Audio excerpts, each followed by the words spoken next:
फांसी दो, फांसी दो, फांसी दो, के सहयोगियों को फांसी दो, फांसी दो, फांसी दो, इनके घर में बुलडोजर चले, बुलडोजर चले,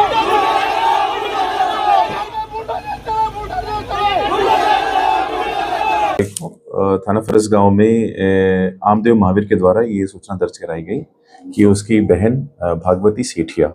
और उसका 3 वर्षीय बालक उसके साथ गुम है और उन्होंने बताया कि वो 20 नवंबर के बाद से नहीं मिल रहे हैं। प्रकरण की संवेदनशीलता को देखते हुए आदरणीय एसपी सर हमारे पंकज चंद्रा साहब और आदरणीय additional sir Shri Kaushal Dev Patel sir ने हमारे नेतृत्व में 3-4 अलग अलग टीम गठित की, जिसमें एक टीम में टीआई फरसगांव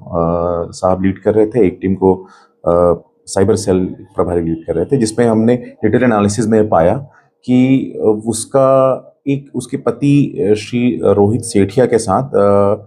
विवाद चल रहा था और अंतिम बार उसने अपने पति से ही उस दिन बात की थी, जिसके बाद से वो गायब थी। टेक्निकल एनालिसिस में हमें ये पता चला कि कुल 3 आरोपियों के साथ नीली कार में आखिरी बार वो विशाखापट्टनम अपने बच्चे के साथ जाते हुए देखी गई है, जिस पर डिटेल में हम आगे बढ़े और सभी आरोपीगण भी, एक आरोपीगण हरिद्वार भागा हुआ था, एक आरोपीगण करीमनगर भागा हुआ था और एक आरोपी कोलकाता भागा हुआ था, जिससे हमें और भी क्लियर हुआ कि जरूर इनका किसी न किसी ऐसे कार्य में इन्वॉल्वमेंट है। उन्हें लाकर वापस कड़ाई से पूछताछ करने पर तीनों ने अपना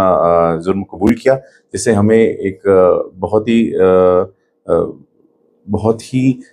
सनसनीखेज जो है मामला इसका खुलासा हुआ। हमें पता चला कि आरोपी रोहित सेठिया के द्वारा अपनी पत्नी और उसके बच्चे को हटाकर उनके जान से मारने का प्लान बहुत पहले से किया जा चुका था, जिसमें उसके परिवारगण, उसके माता पिता और उसकी गर्लफ्रेंड बसंती सेठिया वो भी शामिल थी और इन्होंने पूरी प्लानिंग के तहत उसको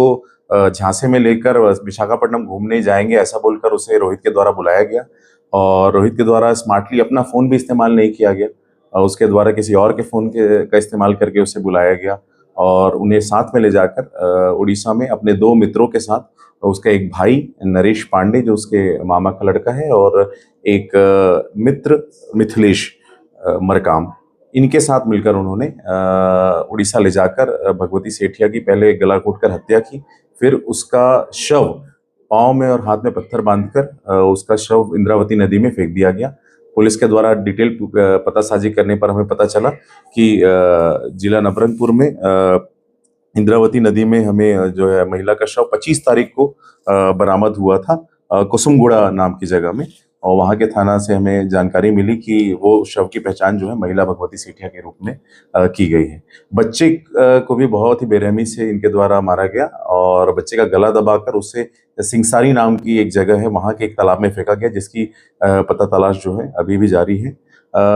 आरोपियों से सघन पूछताछ करने के पश्चात हमें जो पता चला है उसमें उनके जो भी परिवारगण जो षड्यंत्र में, आपराधिक षड्यंत्र में शामिल थे और जो डायरेक्टली इस मर्डर में शामिल थे, सभी को गिरफ्तार करके माननीय न्यायालय रिमांड पर भेजा जा रहा है। प्रथम दृष्टया लग रहा है उसमें ये है कि उसकी जो गर्लफ्रेंड थी बसंती, उससे उसे विवाह करना था और उसे लगातार वो दबाव बना रही थी कि अगर आप इनको दोनों को रास्ते से हटाएंगे तो सिर्फ तभी हम आगे बढ़ सकते हैं। हाँ, ये जानकारी प्राइमरली सामने आई है, लेकिन पैसे लेन देन के संबंध में अभी तक कोई पुख्ता सबूत हमारे पास नहीं आया है, लेकिन ये जानकारी पुलिस को मिली है जिस पर जांच जारी है। अगर किसी प्रकार के